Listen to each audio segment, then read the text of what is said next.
everyone, welcome to another episode of the Drama Surgery Podcast. In this episode, I am going to be doing a continuation review of My Standing, which is a Thai bill that I am obsessed with at this point. For those who don't know, I covered the first 6 episodes in a different review. I think that's like my episode 82. So if you would like to see what I think about the drama, my first impressions about the drama, you can check out that episode. Just for context about what this drama is about, so basically, Joe is this stuntman for a famous actor, Tong. It is while he is in this like entertainment world that he meets Ming, who is a friend of Tong, and they start a relationship. Joe falls for Ming very quickly, very hard. Partly because he, doesn't have family, he's an orphan, so he lacks a lot of love, and it's always been something he craves. So I think in a way Ming fulfills that, and he basically wants to give all his love to Ming. The problem is that Ming is using him as a stand-in for the actor Tong, right? Because he's actually in love with Tong, and Joe doesn't know this. At some point, Joe finds out about this. He, is very heartbroken. He is very sad. Also, Ming is just a trashy person, so he does some things as well, like prevents him from getting his big break, right? And it's in the midst of this that Joe ends up dead and gets transmigrated into another person's body, also called Joe, right? And it is in this that, he's trying to navigate this new body, Ming, this world as in as well, and, other people that, he left behind in his first life. The first thing I want to say is that, first of all, I know that Ming is a trashy person. I know that Ming is, the worst person, the worst guy to have ever existed, right? He's very toxic. He's a problem, right? It's unfortunate that, Joe is so taken by him. Because Joe is he's a good boy, he's the bestest boy, he's lovely, he has so much goodness in him, and he falls for Ming so quickly that you feel bad for him when he finally finds out that Ming was basically using him as a placeholder for Tong, which is ironic because knowing what I know now, in the fact that actually it was actually Joe that Ming was in love with, it was just back that Ming fell in love with, when he was younger, and not actually Tong. And so he's basically using Joe as a stand-in for Joe, and also now he's also using Joe as a stand-in for Joe again, right? And so Ming is a lot. He's chaotic, is unhinged in a lot of ways, right? But I love watching his character. In the last few episodes, Ming has finally found out that actually it was Joe's back that he was in love with this whole time. Because again, this is a pivotal moment for him, the moment where he falls in love with Tong, or who he thought was Tong, right?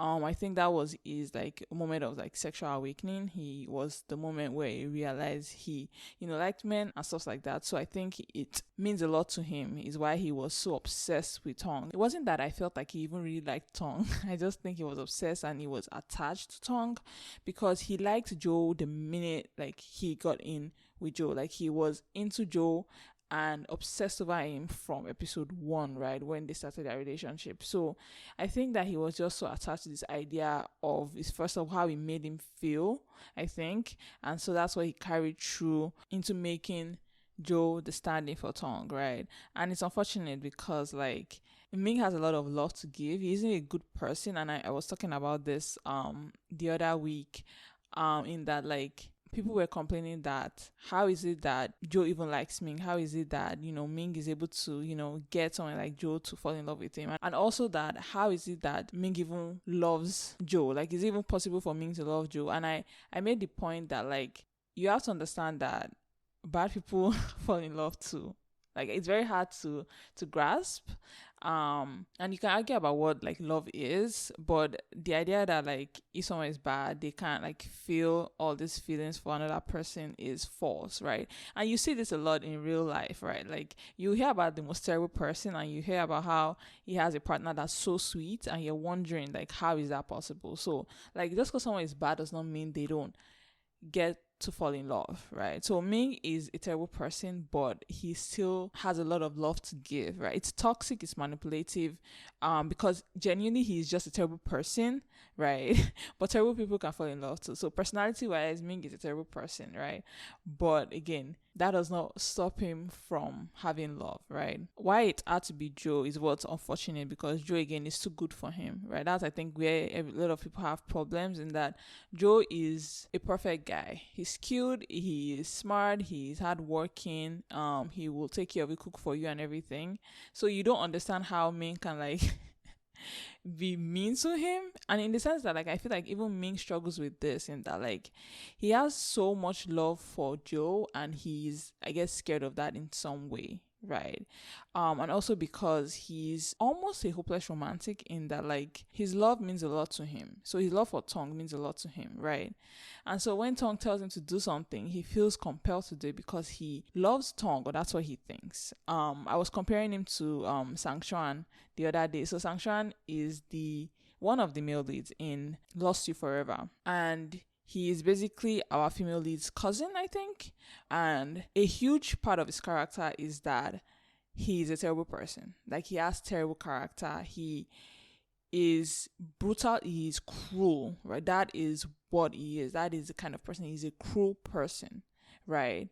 And this is especially true to anybody that offends his love interest, or offends people he cares about, right? And so you see him in moments, right, in Lost You Forever, where he will do something really cruel to the female lead in honor of his, like, adopted sister, right? Because to him, his adopted sister holds more of an elevated status in his mind than anybody else, right? And so nobody else matters. Nobody is even human to him, right, other than his adopted sister, right? And so that is the same, I think, with Ming, in that, like, they are so hopeless in their love. Their love is so strong that they do not consider other people human. They do not consider other people anything, and will only acknowledge other people when it matters to their love interest, right? So they are that kind of, like, encompassing, obsessive, kind of, like, love interest, right? And so when Tong tells Ming to do something, because he sees Tong as the love of his life,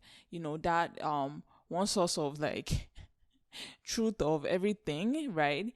He is not able, to see that Joe, the one that he actually likes, the one that he actually has feelings for, is anything. He's not worth anything, right? And you see it in that moment where he's, like, talking to Joe, and after Joe realizes that, like, he's basically ruined his life, he's, taking this one job that he got, right? And he's telling Joe, again, because there's a conflict here in his mind, right? He's telling Joe that, don't worry, I'll be able to get you anything, any job, any thing you want, right? Any role, I will get it for you, right?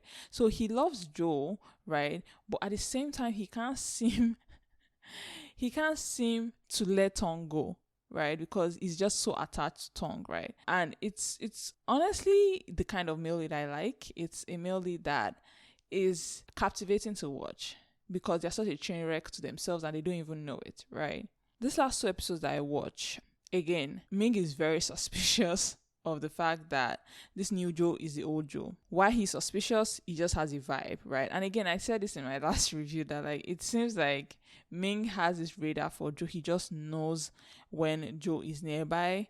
And so he kind of has this suspicion, right, of that, like, new Joe is old Joe, right? And I think a lot of it comes with, like, I mean, this is not something that the drama talks about, but I feel like a lot of it is also from his own attraction to new Joe. Like, he doesn't understand why he's attracted to new Joe, right?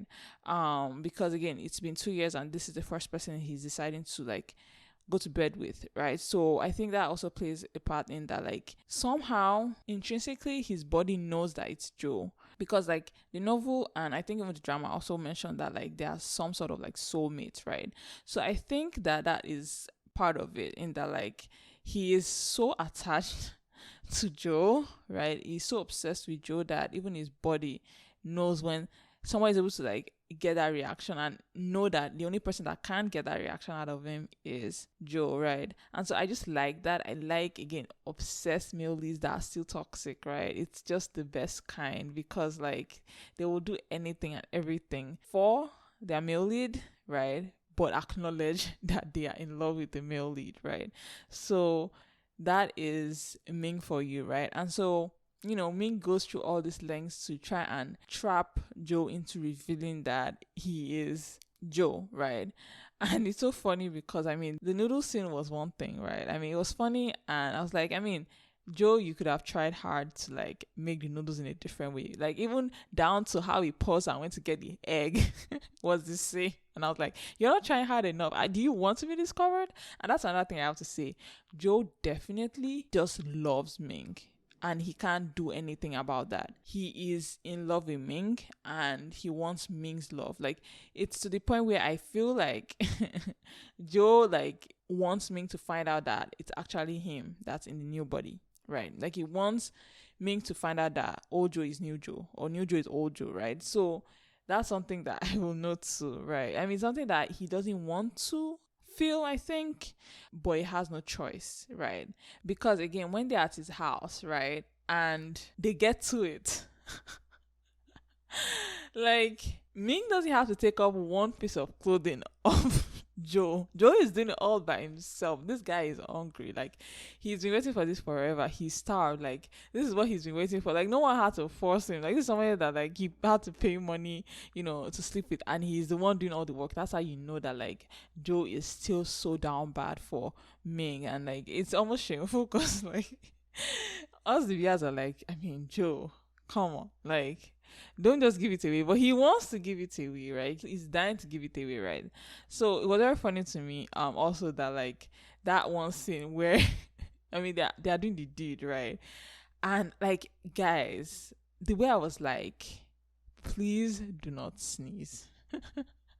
Like, I was praying to God, and I feel like such a fool because like obviously again Joe wants me to know, because what the hell, right? So that scene I was like begging, I was like, please just don't sneeze. And like he let out the loudest sneeze he has so far in the drama in that one scene, right? And Ming in the back is just like, yeah, I got you. Yeah. Like, so like it's a lot. And I mean, this drama is so entertaining for reasons like that. Like, for sure Ming kind of knows it's now Joe. We'll see how it works out, because again I feel like even though Joe is into Ming, he doesn't want to be. He thinks he's still standing for Tong and all that. I think that again he's hurt, like really really hurt by Ming, and I think it's going to be highlighted even more so in next episode when they find his body and he realizes that like he's actually dead, and a lot of it has to do with Ming, right? And I think it's going to be at this point where like Ming actually starts groveling in the book, because I read the book, guys. I had to go and read the book. And I have to say that the series does a really really good job in adapting that novel, right? Because again, Ming in the novel is even worse. So I think that this drama has done a good job in pacing, in like characterization. That like Ming, even though he's a terrible red flag, he's not as bad as he could have been, right? So when Joe finally sees his body, I think that's when Ming will really start groveling, because in the novel he grovels a lot, right? That's when you really see that he really likes Joe. Again, it doesn't excuse all the things he's done, but I think that that's like a boon for those that really hate Ming, to be like, okay, I guess it's fine, like it's going to be okay to forgive him to an extent, right? Because as of how it is now, a lot of people hate Ming, right? Not me though. I mean, I hate him in principle, but like it is so interesting to watch, and I love again characters that are obsessed and don't know they're obsessed. Characters that just want to admit their obsession, and that is Ming, true and true. But yeah, that's really it for my episodes, I guess 7 and 8 review of My Standing. It's so much fun, and I'm like so sad it's only airing like once every week, because I need more. Like, I need so much more. I have to say again that I am the newest fan club president for Poom. The actor that's playing Joe, he is such a good actor, in that like I think he's easily the best actor I've seen so far. Okay, I shouldn't say the best actors, like, because there are a lot of good actors in Thai BLs, but he's easily in like my top 2. He's a really really good actor. Like, he's very good at expressing little things that like I think that a huge reason why people feel that Ming is a huge problem is also because of how Poom plays his character. He has such an innocent face and a lovely smile that like you feel bad and you want to cry when he's crying. And I think that's impressive. So I think a lot of what's driving my love for this drama is also the actor that's playing Joe. Up is also great. Up plays Ming. But I think for me, the one that really stands out, the shining star in this, is home. And so I really look forward to his future works. I hope it will be as good as this. I do know that a lot of what makes this drama good is the crew. And it's a crew that I'm a fan of because they did Kim Porsche, and Kim Porsche I think was really good given like the source material. So I have a lot of love for this drama because I know it was like well put together. There was a lot of effort that went into this drama and making it the way it is right now. So I have like respect for that. I like when, they put something together and that they are putting a lot of effort into it, right? They're not doing it almost like the audience is stupid. A lot of like Thai BL dramas have this issue in that I think they think that the audience will watch anything. And I mean, to their defense, the audience will watch anything. Like BL fans will watch almost anything, right? But not me. I can't stand almost half of Thai BLs that I've watched because it's so obvious that like it's a money grab and it's just so annoying. So I'm really, really happy about this production. Like I hope that like this crew can get more or do more because they are just fantastic and the director is just amazing. She is wow. So again, lovely drama. If you're not watching this, you should. It's very, very good, and I rank it like 10 out of 10. Like there's nothing wrong with this drama in any way. Everything is so well done. So yeah, that's really it for my review of My Stand-In. Thank you guys so much for listening to this episode, and I'll see you again next week. Have a lovely one. Bye.